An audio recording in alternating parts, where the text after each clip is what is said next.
I thought I heard wrong at first. The words floated through the cold November air, sharp as glass. My mother's whisper to the security guard at the Grand Riverside Hotel entrance stopped me cold. "Don't let her in. She'll embarrass us again." My hand froze on the brass door handle. Through the glass, I could see her perfectly.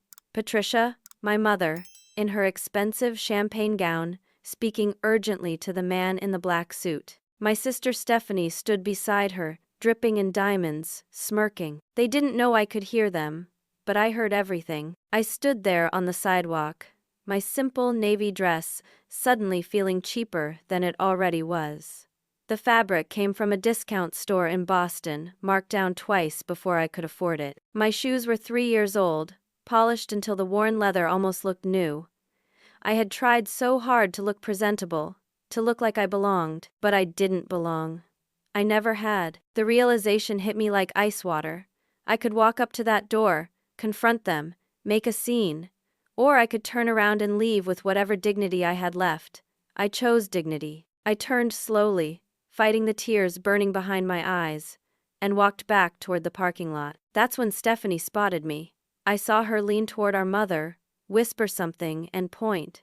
Patricia's head snapped toward me, and for just a second, our eyes met through the glass doors. There was no shame in her expression, no regret, just cold irritation that I had dared to show up at all. I kept walking. My childhood in Connecticut felt like someone else's life now.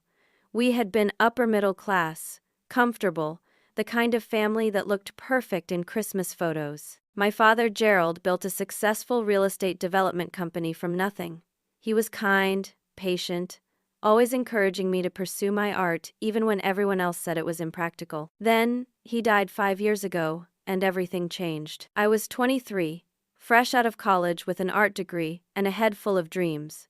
The family business went to Patricia and Stephanie. My mother made it clear that an art degree qualified me for nothing, certainly not for any role in the company my father built. Stephanie had gotten her MBA from a prestigious school. She was the golden child, the one who made smart choices, who understood business and money, and all the things that supposedly mattered. I met Marcus a year after my father died. He was working in community development, helping underserved neighborhoods access resources and opportunities. He made barely enough to cover his rent. We fell in love over coffee at a small cafe, talking for hours about making the world better, about art and purpose, and building a life that meant something. When I told my family I was marrying him, my mother actually laughed. "You're marrying nobody," she had said. "Someone with no money, no prospects, no connections. You'll live in poverty your entire life." Stephanie had been crueler, suggesting that I was settling because no one successful would want me. We got married at the courthouse 3 years ago. A quiet ceremony with 2 witnesses we barely knew. My family didn't come. They made their position clear. If I married Marcus, I was choosing to be poor, to be insignificant, to be an embarrassment. And I became exactly that in their eyes. 2 years ago, I made the mistake of attending a family friend's wedding. I wore a dress from a thrift store because Marcus and I were struggling to pay rent. Stephanie made loud comments all night about me lowering the family's image, about how I looked like I belonged at a garage sale, not a society wedding. When I tried to walk away from her cruel remarks, I bumped into a waiter and spilled red wine down my front. My mother didn't help me clean up. Instead, she told everyone within earshot that I had drinking problems, that I was troubled, that she was worried about me. The humiliation was complete. That was the last family event I was invited to. Until tonight. The invitation had arrived 2 weeks ago, addressed to Mrs. Bailey Thornton, just my name, no +1. I thought maybe it was an olive branch, a sign that my mother was ready to let me back into the family. I should have known better. I reached my car, an old sedan with 170,000 miles on it, and sat behind the wheel. My phone was in my purse. Marcus was traveling for work again. He traveled often, sometimes for weeks at a time. I didn't always understand what his work entailed. He mentioned meetings, development projects, investors. It seemed bigger than the community organizing he had done when we met, but he always downplayed it when I asked questions. I tried calling him. It went to voicemail. My voice cracked as I left a message, telling him what happened, how my own mother had me turned away at the door like trash. Then my phone rang. Unknown number. I almost didn't answer. A woman's voice, professional and urgent. Mrs. Bailey Thornton? This is Amanda calling from Harrison Legal Associates. Mr. Harrison needs to speak with you immediately. It's regarding your father's estate. My father had been dead for 5 years. Everything had been settled. Or so I thought. When Mr. Harrison came on the line, his voice was grave. Mrs. Thornton, I've been trying to reach you for 3 days. I was your father's personal attorney, separate from the family lawyer your mother used. Your father created a trust for you, $2 million, that your mother doesn't know about. He set it up 6 months before he died, specifically excluding her and your sister from any knowledge of it. I couldn't breathe. $2 million. But Mr. Harrison wasn't finished. There's a problem. Your mother discovered it somehow. She's filed a legal challenge, claiming your father was mentally incompetent when he created the trust. The hearing is tomorrow morning at 9. If you don't appear to defend it, the trust will be dissolved and the money will revert to the main estate, which means your mother and sister will get it. Tomorrow morning. I had less than 12 hours. I asked the obvious question. What do I need to do? You need a legal team, Mr. Harrison said quietly. A good one. Your mother hired Thompson and Associates, one of the most expensive firms in Connecticut. They have connections, influence, and they're arguing that your marriage to Marcus demonstrates financial irresponsibility. They're using your so-called embarrassing behavior at family events as evidence that you're unstable and manipulated your dying father. How much would a lawyer cost? Mr. Harrison hesitated. To compete with Thompson and Associates? A retainer of at least $50,000. And even then, Mrs. Thornton, I have to be honest. They have judges who golf with their senior partners. This is going to be an uphill battle. I had $300 in my checking account. The phone went silent as the reality settled over both of us. I had the right to an inheritance my father wanted me to have, but no ability to fight for it. The justice system wasn't about what was right. It was about who could afford the best lawyers. I tried Marcus again. Still voicemail. Where was he? Then my phone buzzed with a text message. It was from Stephanie. A photo from inside the fundraiser. She was on stage, holding a crystal award, beaming. The caption read, Philanthropist of the Year. This is what success looks like, little sister. Stay in your lane. There was another photo attached. Documents. Legal papers with my signature from 5 years ago. I recognized them now. My mother had told me they were insurance forms that needed to be filed after my father's death. I had signed them while crying, barely reading, drowning in grief. Stephanie's next text made everything clear. Mom made sure you'd never get anything. You signed away your inheritance rights the week after Dad died. You were always too stupid to matter. I sat in that car in the parking lot, hands shaking, and realized the full scope of what my family had done. They hadn't just rejected me, they had systematically destroyed any chance I had at financial stability. They had legally cheated me while I was grieving, and now they were trying to steal the one thing my father had protected for me. I had no money, no lawyer, no way to fight them. Marcus wasn't answering his phone. I had never felt so alone in my entire life. The Grand Riverside Hotel glittered behind me, full of wealthy people celebrating my sister's fake generosity. My mother was inside, triumphant, probably laughing about how she had turned me away at the door, and tomorrow morning she would take the last thing my father tried to give me. I couldn't go home. Our tiny apartment in Boston would feel even smaller tonight, the walls closing in with the weight of everything I'd lost. Instead, I drove aimlessly until I found myself at an all-night diner off the highway. The kind of place with cracked vinyl booths and coffee that tasted like it had been sitting since morning. The waitress was older, maybe 60, with kind eyes and gray hair pulled back in a practical bun. Her name tag said Dorothy. She brought me coffee without asking, and seemed to sense that I needed silence, more than small talk. But after my second cup, when she saw me crying into a paper napkin, she sat down across from me during a lull in customers. Rough night? She asked gently. I don't know what possessed me to tell a complete stranger my life story, but it poured out of me. Everything. My father's death, my family's cruelty, the wedding humiliation, being turned away tonight, the inheritance I was about to lose, the husband I couldn't reach. Dorothy listened without interrupting. When I finished, she refilled my coffee and said something I'll never forget. Sometimes the family that rejects you is making room for the one that will choose you. You think you're being pushed out, but really, you're being freed. The question is whether you'll have the courage to walk into the life that's waiting for you. I wanted to believe her, but from where I sat, there was no life waiting for me. Just a courtroom tomorrow where I'd be humiliated again, only this time legally. My phone rang, unknown number again. I almost ignored it. Mrs. Bailey Thornton? This is Jonathan Harrison again? I've been thinking about your case.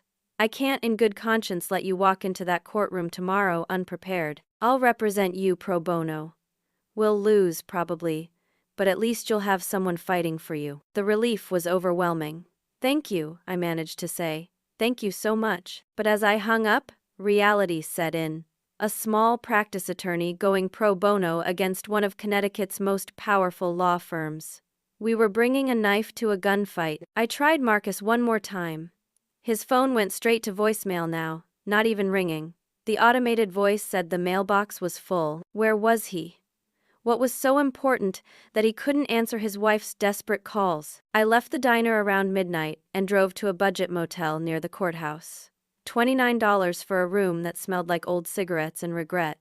I didn't sleep. I kept running through what I would say tomorrow, how I would defend myself against my mother's lies. Morning came too fast. I put on the same navy dress from last night, now wrinkled from being slept in.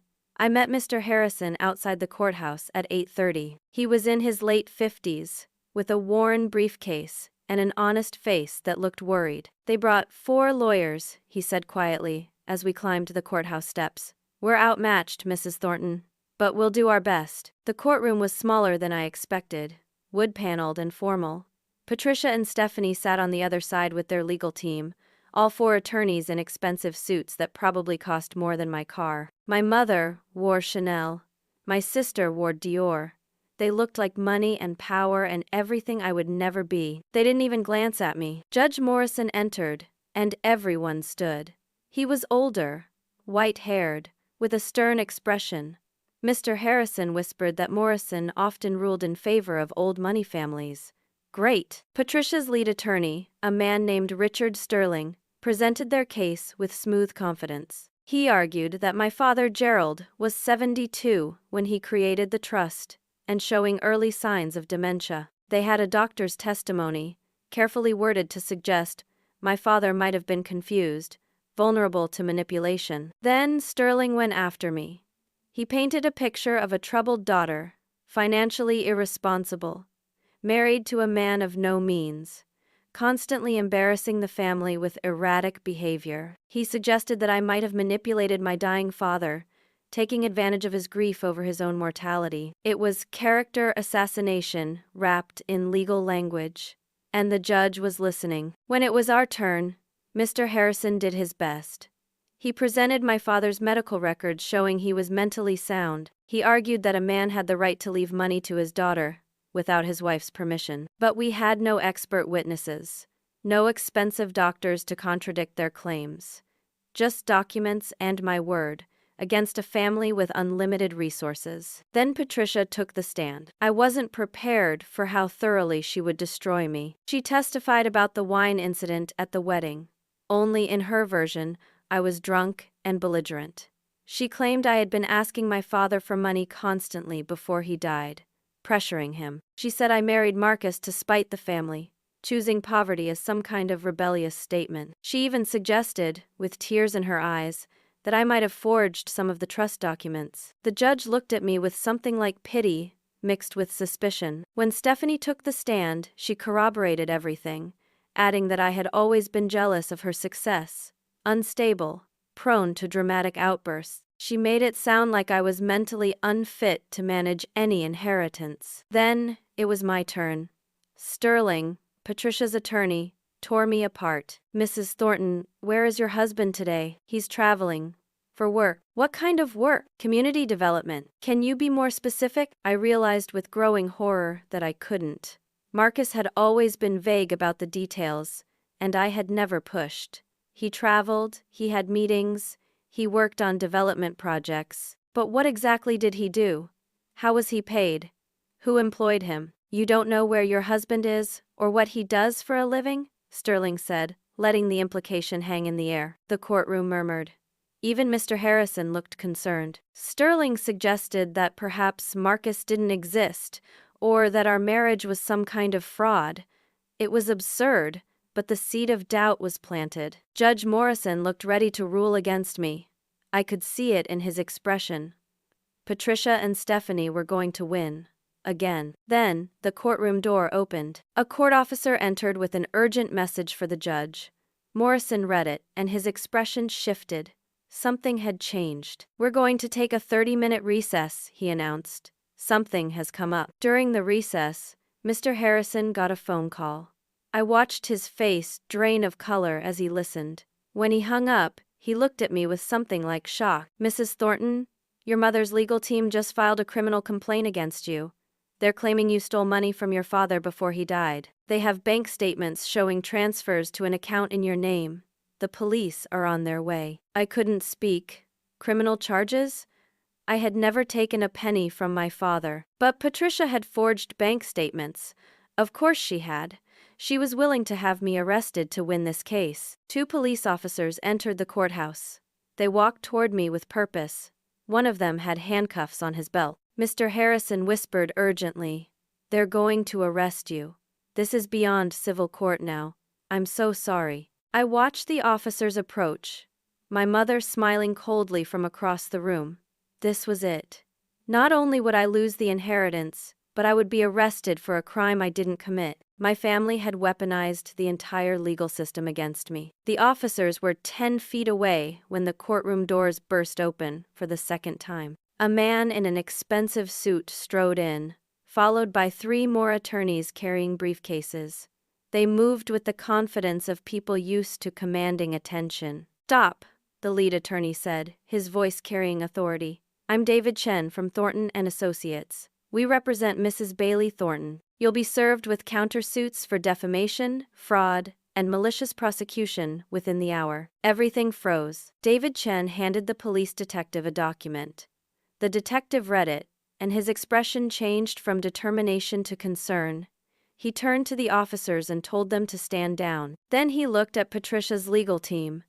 "These bank statements are forgeries. We have the real ones. You could be charged with evidence tampering." Patricia's 4 attorneys suddenly looked nervous. Sterling's confident smile vanished. I was completely confused. I didn't know these lawyers. I couldn't afford lawyers like this. How was Marcus paying for them? David Chen approached me with a calm smile. "Mrs. Thornton, your husband sends his apologies for being unreachable. He's been in closed-door meetings. He's on his way now." "I don't understand," I managed to say. "We can't afford you. How is Marcus paying for this?" "Mrs. Thornton, your husband will explain everything. For now, let's deal with this case." Judge Morrison returned from recess, looking shaken. David Chen addressed the court with complete confidence, presenting document after document. He had the real bank records proving no money was stolen. He had emails between Patricia and Stephanie discussing how to eliminate me from the inheritance. He had the original forms I signed, along with witness testimony that I was told they were insurance paperwork, not waivers of inheritance rights. Patricia's case crumbled in minutes. Judge Morrison looked furious at being brought a fraudulent case. He ruled in my favor immediately. The trust was upheld. $2 million was mine. Patricia and Stephanie were ordered to pay my legal fees. As the judge's gavel fell, Patricia screamed across the courtroom, "You manipulated him! Just like you're manipulating that fake husband of yours." The bailiff warned her to control herself. David Chen escorted me out of the courthouse through a side exit, away from the reporters who had somehow gotten wind of the case.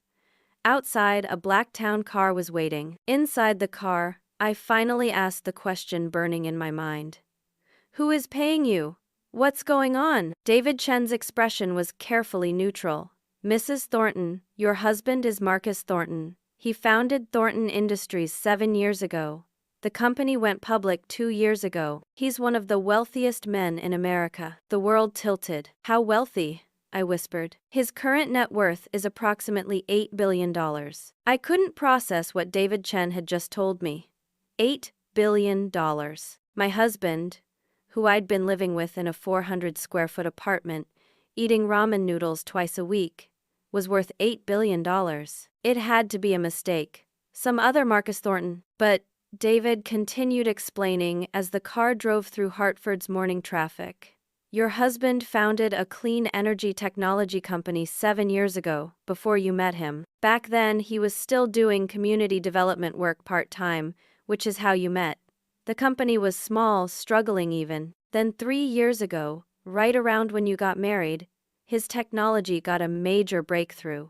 The company exploded. Why didn't he tell me? The question came out small, broken. He wanted to protect you. When his company went public 2 years ago, and his wealth became public knowledge, he kept living quietly. He wanted your marriage to be about love, not money. He wanted you to love him for who he is, not what he has. We live in a tiny apartment. We struggled to pay rent. David looked uncomfortable. He was giving most of his money away, building his foundation, funding research, helping communities. He kept enough to maintain appearances for business, but he wanted his personal life with you to stay normal. He thought, if you knew about the money, it would change things between you. I felt angry and relieved and confused all at once. How long have you known about my family's lawsuit? We've been monitoring the situation for 3 weeks. Your husband only authorized us to intervene when your mother filed criminal charges. He didn't want to interfere with your life, but he couldn't let them destroy you. The car pulled up to an upscale boutique in downtown Hartford. David handed me a credit card. Your husband requested that you have something appropriate for tonight's event. There's a fundraiser at the Grand Riverside Hotel, the same hotel where you were turned away last night. My stomach dropped. I can't go back there. My family will be there. David smiled slightly. Yes, they will be. Your husband is the guest of honor tonight. He's announcing a $50 million donation to youth arts programs. The fundraiser is for the Thornton Foundation, his charitable organization. He's been planning it for months. The pieces were falling into place, but they still didn't make sense. Inside the boutique, a consultant helped me choose an emerald green evening gown. The price tag said $4,000. I nearly put it back on the rack. Mrs. Thornton, David said gently, you'll need to adjust to your new reality. But what was my reality? 24 hours ago, I was Bailey, struggling graphic designer, married to Marcus, community organizer.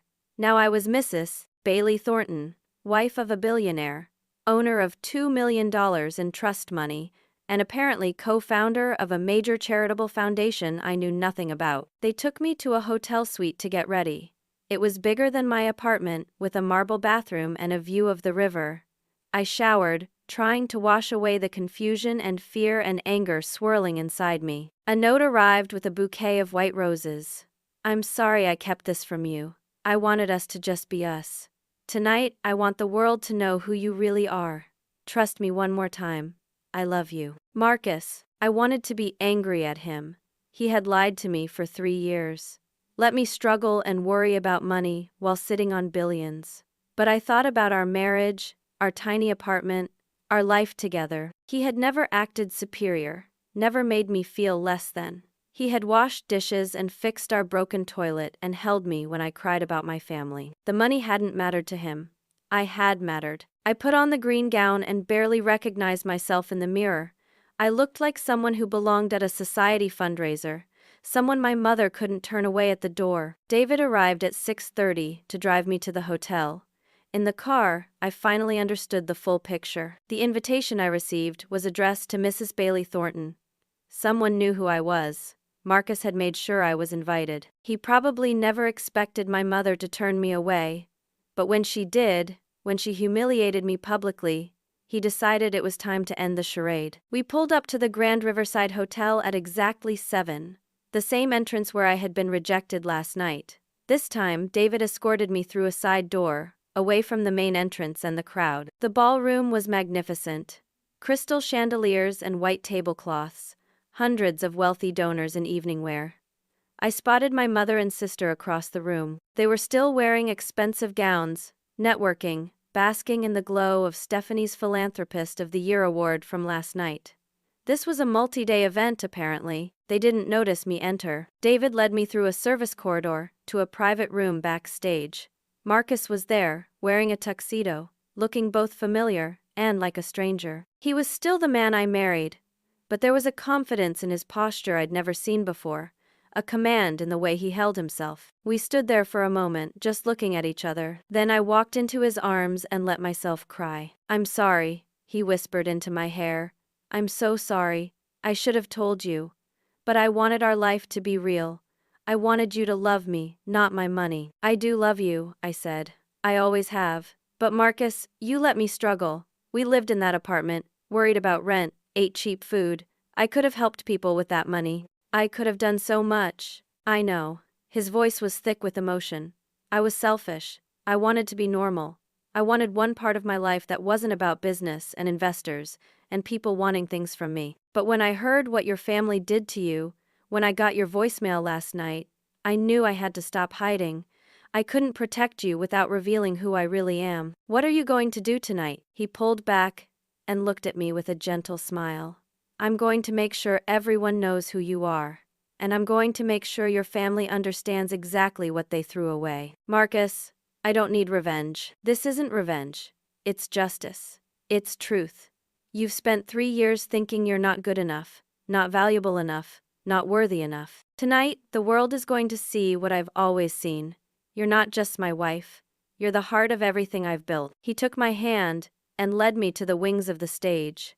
We could hear the crowd in the ballroom, the buzz of conversation and clinking glasses. An announcer was warming up the audience, building anticipation for the main event. Marcus held my hand tightly. "Ready to face your family?" I took a deep breath and thought about everything that had brought me to this moment. The rejection, the humiliation, the years of being told I wasn't enough. And I realized that Dorothy the waitress was right. My family hadn't been pushing me out. They'd been making room for something better. "Yes," I said, "I'm ready." The lights in the ballroom dimmed. A spotlight hit the stage. The announcer's voice boomed through the sound system. "Ladies and gentlemen, please welcome the founder of Thornton Industries, and tonight's guest of honor, Marcus Thornton." The crowd erupted in applause. Marcus squeezed my hand once more, then walked confidently onto the stage. I watched from the wings as he waved to the audience, the picture of success and philanthropy. In the crowd, my mother and sister were clapping politely, checking their phones, barely paying attention. They had no idea what was coming. Marcus began his speech, thanking everyone for attending, talking about the importance of arts education and how creativity can transform lives. Standard fundraiser talk. Patricia stifled a yawn, then his tone shifted. "But tonight isn't really about me," Marcus said.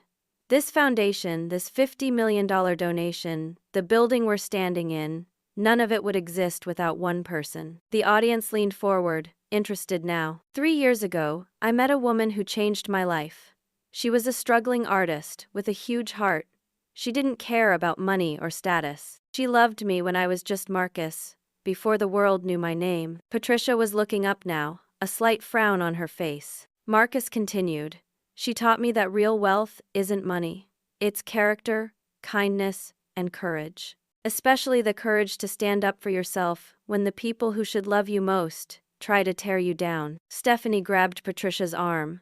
They were both staring at the stage now, sensing something wrong. "Last night," Marcus said, his voice hardening slightly, "this woman came to this very hotel for a fundraiser.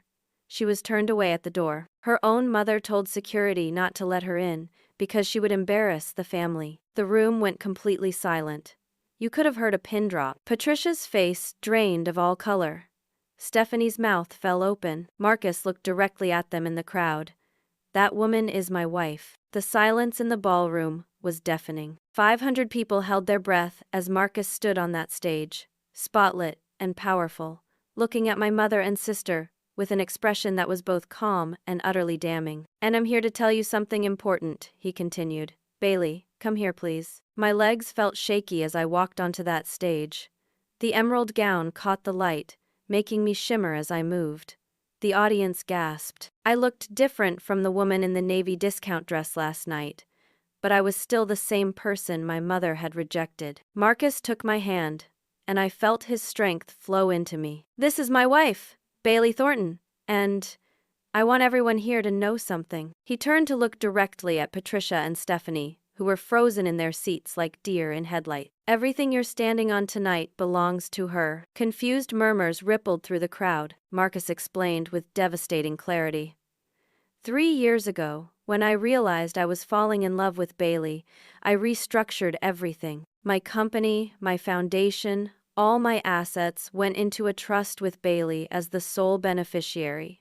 If anything happens to me, she gets it all.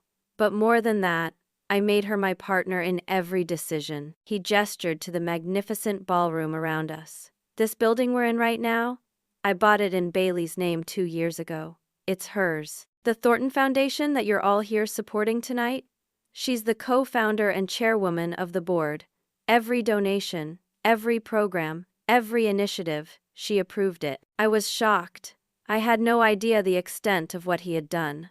We had talked about his work, but he had downplayed everything, making it sound small and manageable. I never knew I was legally tied to an $8 billion fortune. I never knew I owned this building. Marcus wasn't finished. I kept my business dealings quiet from her because I wanted our marriage to be about love, not money. But I never made a major decision without considering what she would want. Her values, her compassion, her artistic vision, that's what built this foundation. She just didn't know it. The audience was captivated. Cameras were flashing. People were pulling out their phones, recording this moment. Then Marcus did something I didn't expect. His voice grew cold. "Last night, this woman's family turned her away from this building that she owns. This morning, they dragged her into court, trying to steal an inheritance her father left her. They brought false charges, forged documents, and even attempted to have her arrested on fabricated theft accusations." The crowd gasped. People started looking around for Patricia and Stephanie. "I want to make something very clear to everyone in this room. Bailey is not just my wife. She's the heart of everything I do. And anyone who disrespects her, disrespects me." He looked directly at my mother and sister again. "You're sitting in seats Bailey paid for, in a building she owns, at an event she made possible. And you tried to keep her out." Patricia tried to stand up, probably to leave, but photographers blocked the exits. The press had caught wind that something dramatic was happening. Flashes were going off everywhere. Stephanie was crying, mascara running down her face. Patricia looked like she might be sick. The entire room had turned to stare at them. Social media was already exploding. I could see people typing furiously on their phones, tweeting and posting. This was going to be everywhere within minutes. Marcus handed me the microphone. "Do you want to say anything?" I looked out at the crowd, then at my mother and sister. For a moment I saw them not as the powerful, cruel people who had tormented me for years, but as small, insecure people who had built their entire identity on looking down at me. And I realized something profound. They had no power over me anymore. I took the microphone. My voice was steady. "For years, my family made me feel worthless. They told me I was an embarrassment. They said I'd never amount to anything. My mother spent years convincing me I wasn't good enough. My sister built her entire identity on being better than me." I looked directly at Patricia. "You taught me that love could be conditional, that family could be cruel, that money and status mattered more than kindness." Then I softened my voice. "But you also taught me what kind of person I never wanted to be.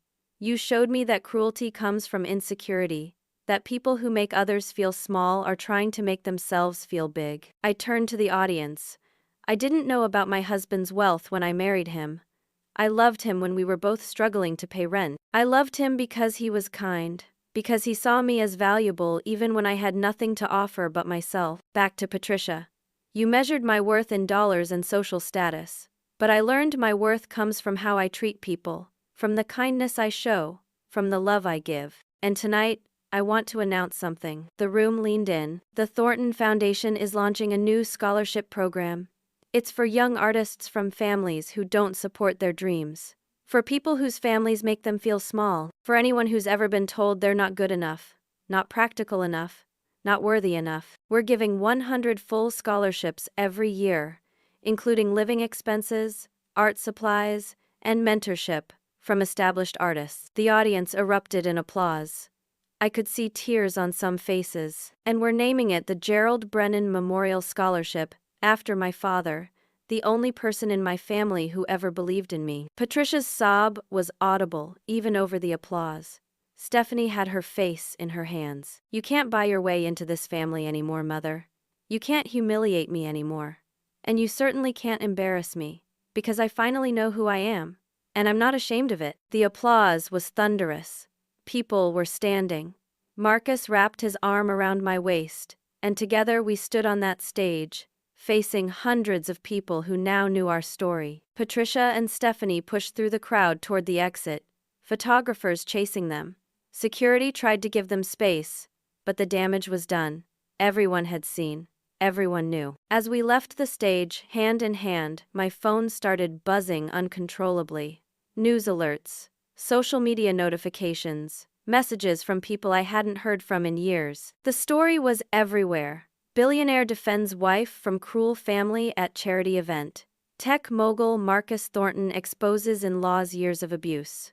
Woman turned away by mother revealed as owner of event venue. Stephanie's Philanthropist of the Year award was trending too, but not in the way she wanted. People were calling her a fraud, pointing out that her lifetime charitable donations were less than $100,000, while the Thornton Foundation was giving away $50 million in a single night. Backstage, Marcus and I held each other in silence for a long moment. "I'm sorry," he whispered again. "I should have protected you sooner. I should have told you the truth. Why did you put everything in my name? Because you're the best person I know. I trust you more than I trust myself. Everything I have means nothing without you." We held each other, finally equal partners. No more secrets between us. Then there was a knock on the door. David Chen entered, followed by 2 security guards. "There's someone outside who wants to speak with you, Mrs. Thornton." "Your mother?" I took a breath. Let her in. Alone. Patricia entered, and she looked destroyed. Her makeup was ruined, her hair disheveled, her designer gown suddenly looking like a costume she'd worn to play a part she could no longer sustain. "Bailey," she started, her voice cracking. "Please, we need to talk." I stood there, Marcus beside me, and waited. "I didn't know," she said, the words tumbling out desperately. "I thought you were marrying nobody. I thought he was poor. I was trying to protect the family reputation." "No," I said quietly. "You were trying to protect your ego. You needed me to be beneath you so you could feel superior. You needed someone to look down on so you could feel high. But your father, he always favored you." I was angry. Stephanie needed to build her own identity instead of defining herself against me. And you needed to be a mother instead of a competitor. "What do I do now?" Patricia's voice broke. "Everyone knows. My friends, the country club, the board positions, we're ruined." "That's not my problem anymore," I said simply. But then I paused. I thought about my father, about the kind, generous man who had raised me. I thought about who he would want me to be in this moment. "Mother, I'm not going to destroy you. That's not who I am. But I'm also not going to save you. You made choices. You'll live with the consequences. If you want to rebuild your reputation, do it through actual good deeds, not social climbing." I walked toward the door, then turned back. "And if you ever want to be part of my life again, really part of it, not just for appearances, the door is open. But only if you're willing to change, really change. To see me as a person, not as a reflection of your own insecurities." Patricia nodded, unable to speak through her tears. I left her standing there and walked out with Marcus into our new life. The days after the fundraiser passed in a blur. The story went viral in ways I never could have imagined. By the next morning, we were trending on every social media platform. News outlets were calling it the most dramatic charity event in recent history. There were think pieces about family dynamics, wealth inequality, and the hidden lives of billionaires. My phone rang constantly. Old friends from college reached out. Distant relatives I barely remembered suddenly wanted to reconnect. The art galleries that had rejected my portfolio submissions for years were now calling to offer exhibitions. Marcus and I holed up in his penthouse in Boston, a place I'd never even known existed. It overlooked the harbor, floor-to-ceiling windows offering views I'd only dreamed of. The apartment we'd shared, our tiny 400-square-foot home, seemed like something from another lifetime. David Chen came by that first morning with stacks of paperwork, legal documents that needed signatures, trust agreements I needed to review, foundation business that required my attention. I was listed as chairwoman of the board for the Thornton Foundation, a role I'd held for 2 years, without even knowing it. Mrs. Thornton, David explained patiently, your husband made you a partner in every sense. You own half of his liquid assets. You're on the board of Thornton Industries. You have voting rights in major company decisions. He's been protecting these interests for you, but now you need to step into them actively. I felt overwhelmed. Yesterday, I was Bailey, struggling graphic designer. Today, I was Bailey Thornton, billionaire philanthropist. Marcus sat beside me, holding my hand. We'll take it slow, he promised. You don't have to change who you are. The money is just a tool. You're still the same person. But I wasn't sure that was true anymore. That afternoon, Marcus took me shopping. Not because I needed clothes, but because he wanted me to understand our new reality. We walked into stores I'd only window shopped at before, places where a single dress cost more than a month's rent in our old apartment. Marcus, I can't spend $4,000 on a dress. He smiled gently. Bailey, we give away $4,000 every 7 minutes through the foundation. You're allowed to buy yourself a dress. It was surreal. The sales associates who might have looked down on me a week ago now treated me like royalty. Not because I'd changed, but because they knew who I was married to. That evening, we had dinner at the penthouse. Just us, finally able to talk without lawyers or press or drama. I need to know everything, I told him. No more secrets. Tell me about your company, your wealth, your life before me. Marcus took a breath and told me the full story. He'd founded Thornton Industries 8 years ago, working on clean energy technology in a tiny lab. He was 25, idealistic, convinced he could change the world. The company struggled for years. He was living off credit cards and hope. Then, 6 years ago, he had a breakthrough. A new type of solar panel that was 70% more efficient than anything on the market. He got funding, built a prototype, and suddenly, investors were interested. But he didn't want to lose himself in the money.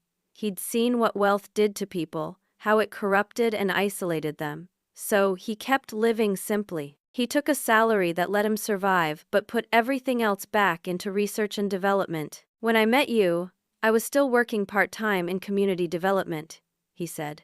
The company was growing, but it wasn't huge yet. I fell in love with you because you saw me as just Marcus. Not as a tech entrepreneur or a potential billionaire. Just as a guy who cared about making things better. When did you know you were going to be this wealthy? 2 months after we got married, the company went public. The stock price exploded. Overnight, I was worth $2 billion. 6 months later, it was $5 billion. Now, it's 8. And you never told me. I was terrified, he admitted. Terrified you'd see me differently. Terrified you'd married me thinking I was one person, and I'd turn out to be someone else. So I kept living the same way. I gave most of the money away. I started the foundation. I bought this building in your name because I wanted you to have security, even if you didn't know it yet. What about the apartment? I kept it because it was ours. Because it was real. Because when I came home to you in that tiny space, making dinner on our ancient stove, laughing about bad movies, I felt like a normal person. I felt like just Marcus.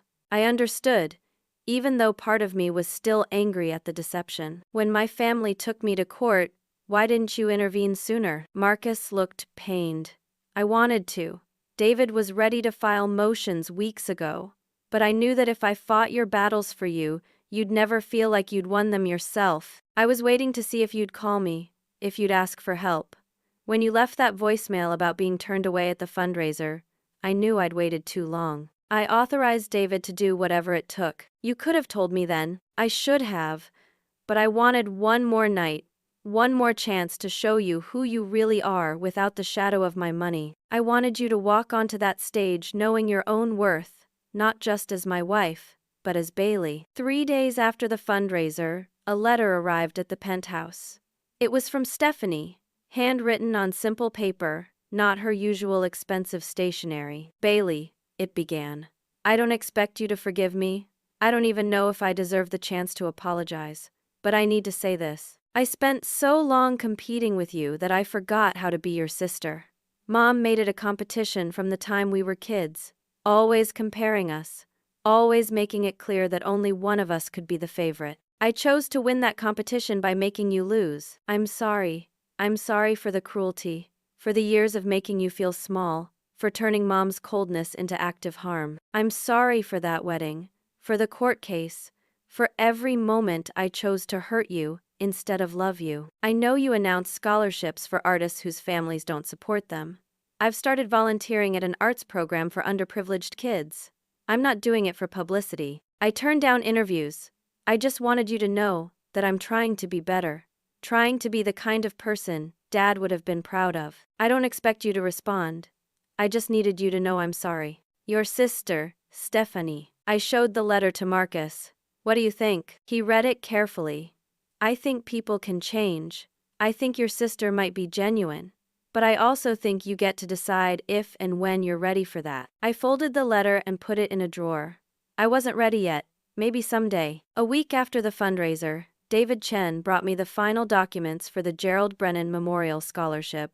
We'd received over 3,000 applications in 7 days. Young artists from all over America, sharing stories of family rejection, of being told their dreams were impractical, of struggling to pursue creativity in a world that valued practicality over passion. Reading their applications broke my heart and healed it at the same time.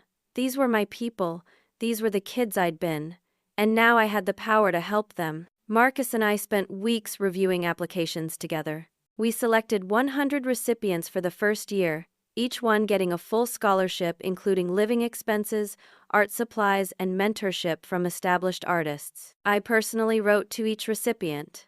I told them my story. I told them they were enough, that their dreams mattered, that family rejection didn't define their worth. One girl, a painter from Ohio, whose parents had kicked her out for pursuing art instead of medical school, wrote back, "You saved my life. I was about to give up. Your letter made me believe in myself again." That's when I understood what Marcus had been trying to tell me.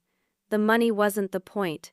The money was just a tool to do the things that mattered, to help people who needed help, to give opportunities to people who deserved them. I was still Bailey. I still loved art, still cared about people, still valued kindness over status. But now I had the resources to make a real difference. Marcus and I decided to keep our old apartment.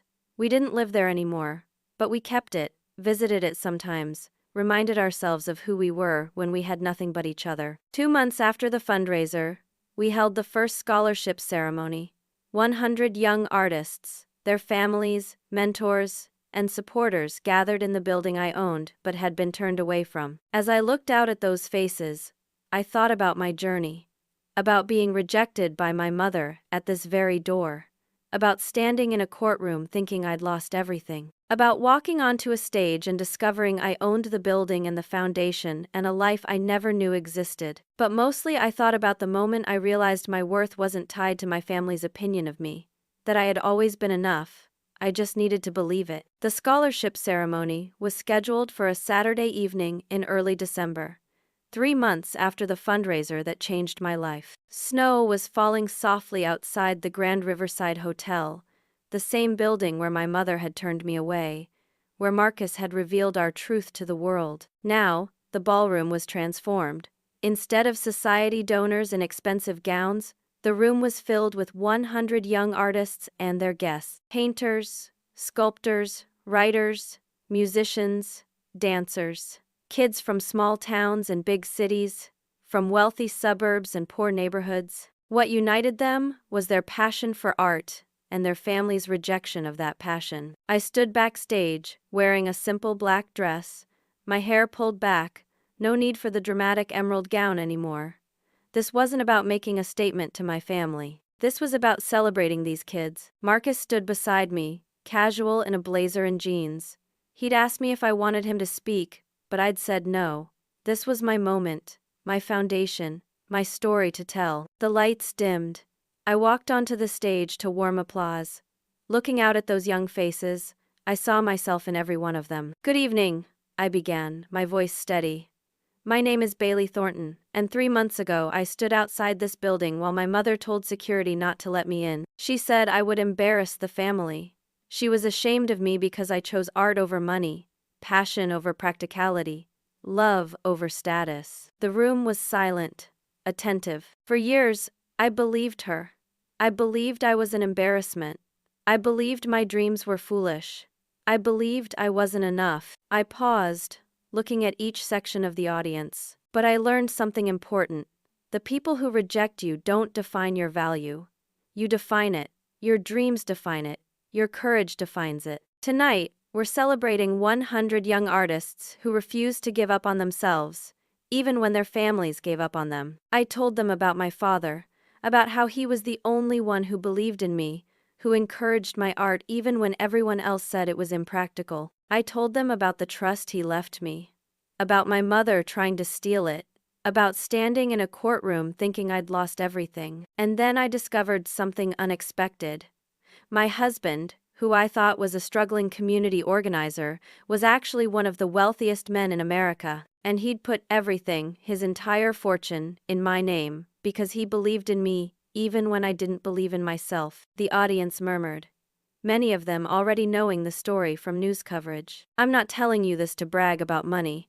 I'm telling you because 3 months ago I had nothing but my husband's love and my own determination. And it turned out that was everything. The money came later. The recognition came later.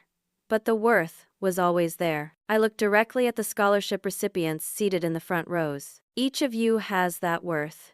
You had it before this scholarship. You'll have it after. This program isn't giving you value. It's just giving you resources to express the value you already have. I told them about the scholarship details. Full tuition to the art school or program of their choice. Living expenses for 4 years. $5,000 annually for supplies. And most importantly, mentorship from established artists in their fields. We're not just investing in your education, we're investing in your dreams. Because your dreams matter.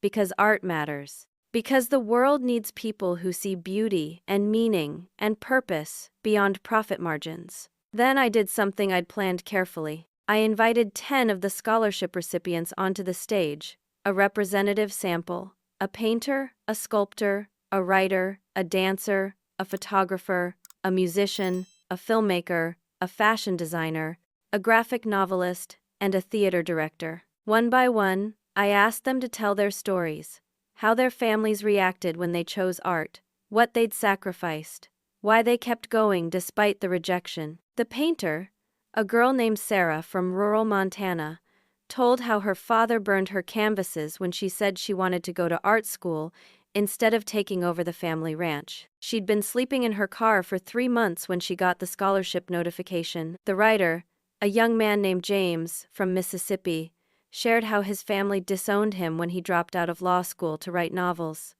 They hadn't spoken to him in 2 years. Story after story, each one breaking my heart and filling it simultaneously. These were my people. This was my story, multiplied by 100. After the last student spoke, I addressed the audience again. These young people represent something profound. They represent the courage to be yourself, even when it costs you everything. To pursue meaning over money. To choose authenticity over approval. My voice grew stronger. 3 months ago, my mother stood outside this building and told security I would embarrass the family. She was right, in a way. I did embarrass them. Not because I was poor or unsuccessful or married to the wrong person. I embarrassed them because my existence challenged their values. Because I chose love over status, creativity over conformity, purpose over profit. I looked toward the back of the room where I knew press photographers were gathered. And I want to say something to every parent, every family member, every person who has ever made someone feel small for pursuing their dreams. You're not protecting them from failure. You're stealing their chance at meaning. You're not being practical. You're being cruel. The applause was immediate and thunderous. To the students here tonight, I continued, you are not disappointments. You are not embarrassments. You are not impractical dreamers. You are artists. You are visionaries. You are exactly who the world needs. As I finished my speech, the students rose to their feet. The applause went on for minutes. Some were crying. Several rushed the stage to hug me. Marcus came up from the audience and wrapped his arm around me. He leaned in and whispered, "Your father would be so proud." After the official program ended, we opened the reception. Instead of champagne and caviar, we had pizza and soda. Art supplies scattered on tables where students could create together, music playing from a student band. I moved through the crowd, talking to students, meeting their guests, hearing their stories in detail. A filmmaker from Brooklyn whose immigrant parents wanted him to be a doctor. A dancer from Texas whose church said dancing was sinful. A sculptor from Detroit whose family said art was for white people. Each story reinforced what I'd learned. Creativity is an act of courage, and pursuing it despite rejection is an act of revolution. Near the end of the evening, I noticed two figures standing awkwardly by the entrance. My heart sank and soared simultaneously. Stephanie and Patricia, dressed simply, without the designer gowns and jewelry they usually wore like armor. I excused myself from the student I was talking to and walked over to them. Marcus followed, protective. "Mom, Stephanie." I kept my voice neutral. Stephanie spoke first, her voice small. "We don't want to intrude. We just wanted to see what you'd built, what you're doing for these kids." Patricia looked older than she had 3 months ago, the lines around her mouth deeper, her eyes tired. "Bailey, I've been going to therapy, twice a week. I'm trying to understand why I treated you the way I did." I waited, not offering comfort or absolution. "My therapist says I projected my own insecurity onto you, that I needed you to fail so I could feel successful, that I turned motherhood into a competition instead of love." She said these words like they were difficult to admit, which they probably were. Stephanie added, "I've been volunteering at that arts program. Really volunteering, not for publicity. Working with kids whose parents don't support them. I see you in every one of them, and I'm ashamed of what I did to you." I looked at my mother and sister, these two women who had caused me so much pain, and felt something shift inside me. Not forgiveness exactly, but maybe the beginning of it. Maybe the recognition that hurt people, and healing takes time. "I'm glad you're both working on yourselves," I said carefully. "That's important. But I need you to understand something. I'm not the same Bailey you rejected. I'm not desperate for your approval anymore. I'm not waiting for you to validate me." "I know," Patricia whispered. "I see that. I see who you've become. Who you always were, if I'd been willing to look. If you want to be part of my life, really part of it, that door is open. But it requires real change, real accountability, real love, not the conditional kind you showed me before." Stephanie nodded, tears streaming down her face. "I understand. I'll spend the rest of my life making it up to you if you'll let me." I didn't commit to anything. I didn't have to. I had 100 kids in this room who needed my attention more than my family needed my forgiveness. As I walked back to the reception, Marcus leaned over. "You okay?" "I'm better than okay," I said. "I'm free." The evening ended with a surprise. The students had organized a presentation for me, a collaborative art piece that incorporated all their disciplines. A painting with embedded sculpture, accompanied by original music, with poetry written across it, photographed in dramatic lighting, and performed as a piece of movement art. The theme was transformation, from rejection to acceptance, from doubt to confidence, from invisibility to presence. As I watched these talented young people perform their gratitude, I realized something profound. This wasn't just about helping them, this was about healing myself. Every scholarship I gave was a message to the younger Bailey who thought she wasn't enough. Every student I encouraged was a way of mothering the child my own mother couldn't love properly. The press coverage the next day was overwhelming. Every major outlet covered the scholarship ceremony. The contrast between Stephanie's minimal charitable giving and my $50 million foundation was highlighted repeatedly. My mother's previous rejection of me became a cautionary tale about parental cruelty. But the coverage I treasured most was from the student newspaper at Sarah's art school in Montana. She'd written an op-ed titled, "Bailey Thornton saved more than my education. She saved my life." In it, she wrote, I was sleeping in my car, convinced I was a failure, convinced my father was right, that art was foolish. Then I got an email from the Thornton Foundation. But it wasn't just the money, it was Mrs. Thornton's personal letter. She told me her story. She told me I was enough, and for the first time in years, I believed it. That's when I knew we'd succeeded.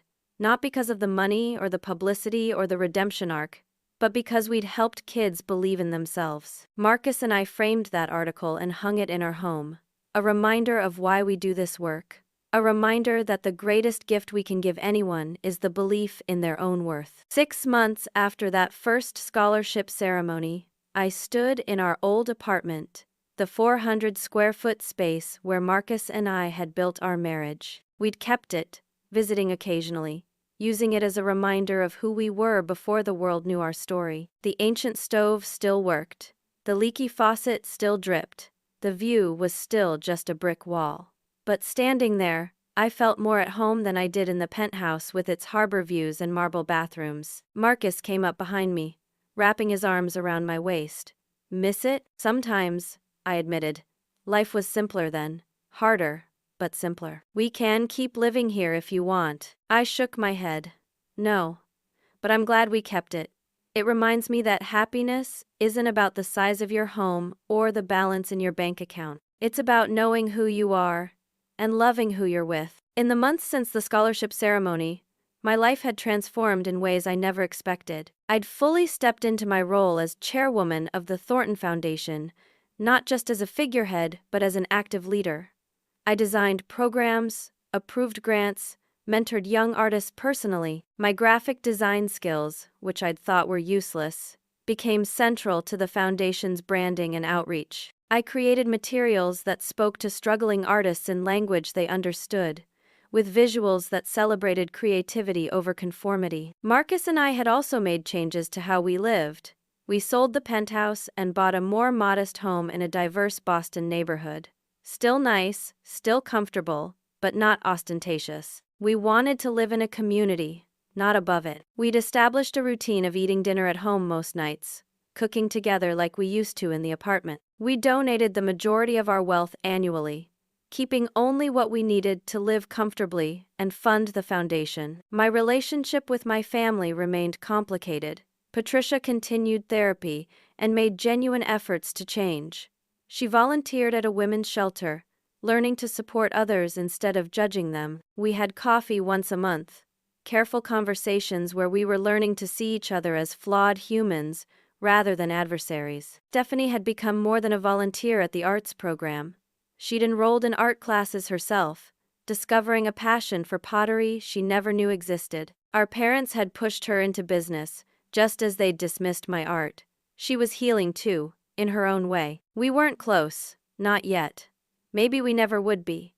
But we were honest with each other for the first time in our lives. The second annual scholarship ceremony approached, and this time we had 5,000 applications for 150 spots. We'd expanded the program, added more support services, created a mentorship network of successful artists who'd give their time to guide recipients. I spent weeks reading applications, each one a window into a young person's dreams and struggles.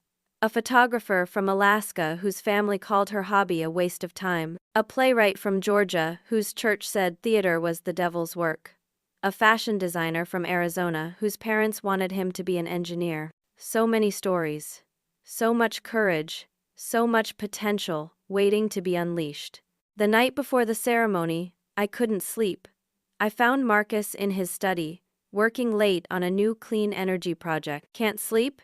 he asked, pulling me onto his lap. "I keep thinking about all these kids. What if the scholarship isn't enough?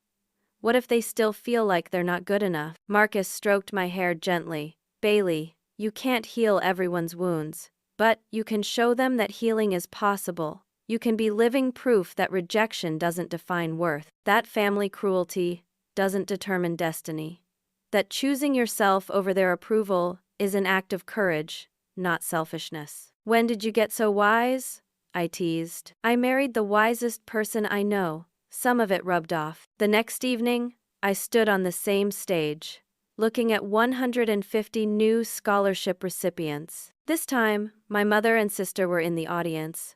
Not as society matrons but as genuine supporters who'd helped review applications. I told a different story this time. Not about being rejected at the door, though that remained part of my history. Instead, I talked about transformation. A year ago, I believed my worth was determined by my family's approval. I believed success meant wealth and status. I believed I had to choose between being authentic and being loved. I paused, looking at the young faces before me. I was wrong about all of it. My worth was always inherent. Success is living according to your values, not someone else's definition. And the right people will love you for who you are, not who they want you to be. I shared what I'd learned through months of therapy, through conversations with scholarship recipients, through the hard work of healing. The people who reject you aren't protecting you or guiding you. They're projecting their own fears and insecurities onto you. When parents tell you art is impractical, they're often saying they were too afraid to pursue their own dreams. When family members mock your passion, they're revealing their own lack of passion. When people make you feel small, they're trying to make themselves feel big. I saw heads nodding, recognition in their eyes. But here's the truth they don't want you to know. You don't need their approval. You never did. You need your own approval. You need to look in the mirror and say, I am enough. My dreams are valid. My passion matters. And then, you need to live like you believe it. The applause was immediate, but I wasn't finished. This scholarship isn't charity. It's justice. It's saying that talent and passion and hard work deserve support, regardless of whether your family understands it. It's saying that the world needs artists, needs people who see beauty and meaning and purpose beyond profit. I looked at my mother in the audience. She was crying, finally understanding what she'd almost destroyed in me. Some of you have families who will never understand. Some have families who've disowned you. Some are hoping that success will finally earn approval you've been chasing your whole life. I want you to hear this clearly. You are already approved. By me, by this foundation, by everyone in this room who sees your worth. And most importantly, by yourself. Your family's rejection is their loss, not your failure. Their inability to see your value is their blindness, not your invisibility. After the ceremony, during the reception, a young dancer named Maya approached me. She was 18, from a conservative family in Utah who'd kicked her out when she chose dance over marriage. Mrs. Thornton, she said, her voice shaking, I need you to know something. When I got your letter, I was planning to end my life. I couldn't see a way forward. Everyone I loved had rejected me. I thought they must be right, that I must be wrong for wanting this life. Tears streamed down her face. Your letter saved me, not the scholarship. The letter. You told me that family rejection doesn't define worth, that I was enough. I read it every night. I carry it in my bag. It's the only thing that keeps me going some days. I held her while she cried. This brave girl who'd chosen herself despite everything. You're going to be extraordinary, I told her. Not because of dance, though I'm sure you're talented, but because you had the courage to be yourself. That's the hardest thing anyone can do. Later that night, back home with Marcus, I reflected on how far I'd come. From the woman standing outside that hotel door, rejected and humiliated, to the woman inside creating opportunities for others. Do you have any regrets? Marcus asked, as we lay in bed. I thought about it carefully. No. I wish my family had loved me better. I wish I hadn't spent so many years believing I wasn't enough. But I don't regret the journey. The pain taught me compassion. The rejection taught me resilience. The struggle taught me what really matters, which is people, purpose, using whatever resources you have to make things better. Whether that's $8 billion or $8, the principle is the same. See the worth in others. Help them see it in themselves. Marcus kissed my forehead. Your father would be so proud of who you've become. I hope so. I think he always saw this person in me. He just didn't get to see me become her. I fell asleep thinking about all the scholarship recipients, all the young artists who would now have a chance to pursue their dreams. In helping them, I was helping myself. Every time I told a student they were enough, I was telling my younger self. Every time I funded someone's education, I was validating the choice I'd made to pursue art despite my family's disapproval. The work was healing me, as much as it was helping them. 3 years after that first fundraiser, the Gerald Brennan Memorial Scholarship had grown to support 500 artists annually. We'd expanded to include established artists who'd been rejected later in life, people who'd given up on their dreams and needed a second chance. Patricia had become an active board member, using her business skills to help the foundation grow.